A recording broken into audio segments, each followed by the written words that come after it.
لا قلت توصلنا، قلت لكم باللي الجيش كان ضعيف ضعف كبير حتى انطلقت لافير تاع الصحراء الغربيه. لافير تاع الصحراء الغربيه لقينا رواحنا سمعت ما على بالناش حتى واش صار، وانا كنت في ليكول دو غير في باريس، بعثوني ليكول دو غير في هذيك الوقت، ومن بعد طلبوا مني باش ندخل.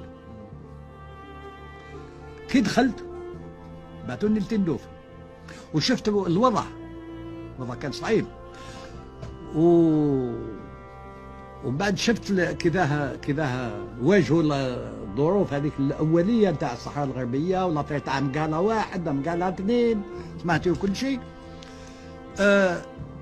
الجيش ما كانش عنده اركان، دونك ما على بالوش حتى من الناحيه الاستعلاميه استعلامات، ما على بالوش حتى كيف نكون الجيش المغربي، ما على بالهمش.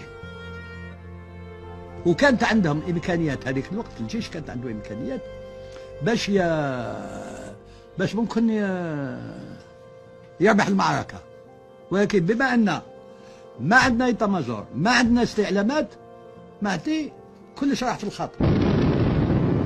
كي وصل نهار وين وصل الاستعلاماتيه، الامور الاستعلاماتيه، اقفل الملف وقال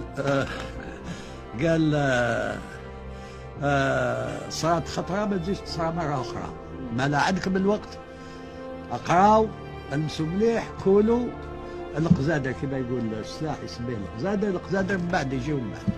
وهنا الغلطه الاولى استراتيجيه لان طبقت لافير تاع الصحراء الغربيه من لقينا روحنا فارغين.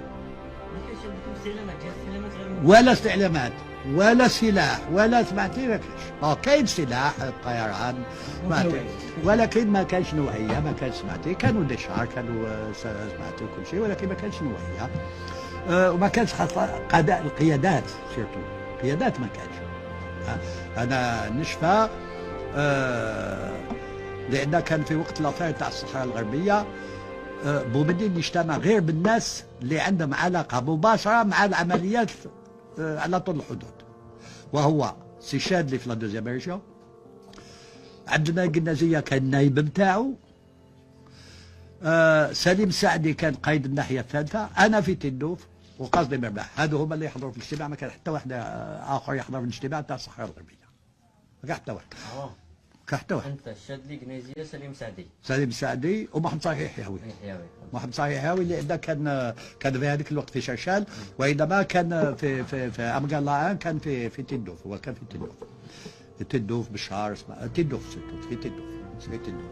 دونك هذو هما اللي يلمهم في وقت لما يتكلموا على لافير تاع الصحراء الغربيه.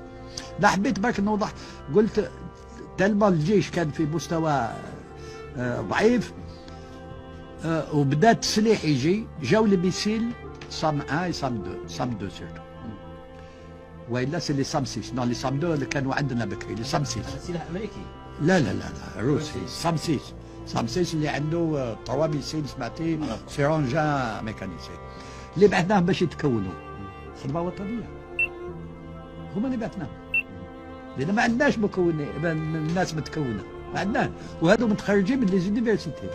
دونك خذينا من السيرفيس ناسيونال وبعثناهم، بعثوهم المسؤولين، بعثوهم لروسيا باش يتكونوا اللي صام 6. هذا باش نقول يعني بالنسبه للدور تاع هذيك الوقت ما لقينا شكون اللي يحسن نوعا ما الوضع غير السيرفيس ناسيونال.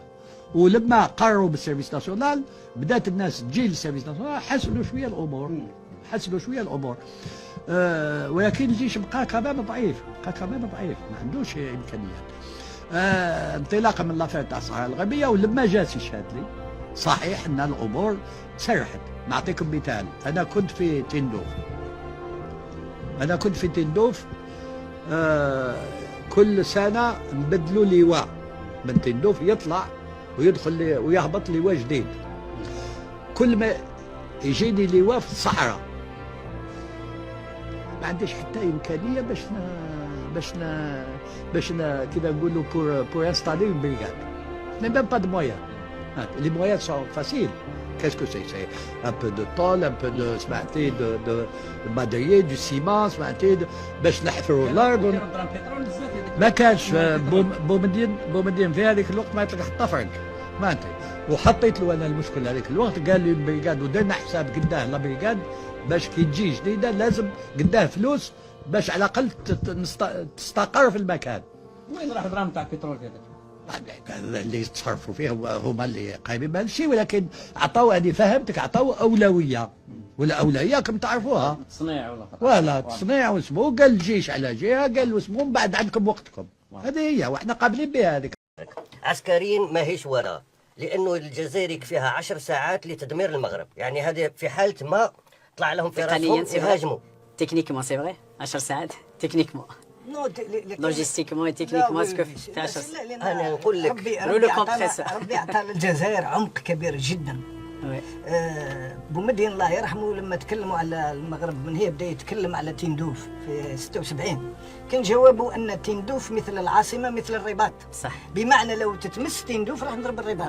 والرباط في المجال شوف من البور نتاع ارزو قلعه بني عباس تدمر الرباط كامل. لا ما يوصلوش. يعني المره اللي فاتت كان اخر مناوره دارها القايد صالح ربي يرحمه، انه السومران تاعنا يضرب من ارزو باش يهبط الصاروخ لهنا في ميدان الرمي تاع الجلفه. هذه رساله واضحه لهم. ان شاء الله قال لي الناس تروحوا للمجال العسكري رانا ندمروكم، وما عندكم حتى قدره باش تواجهوا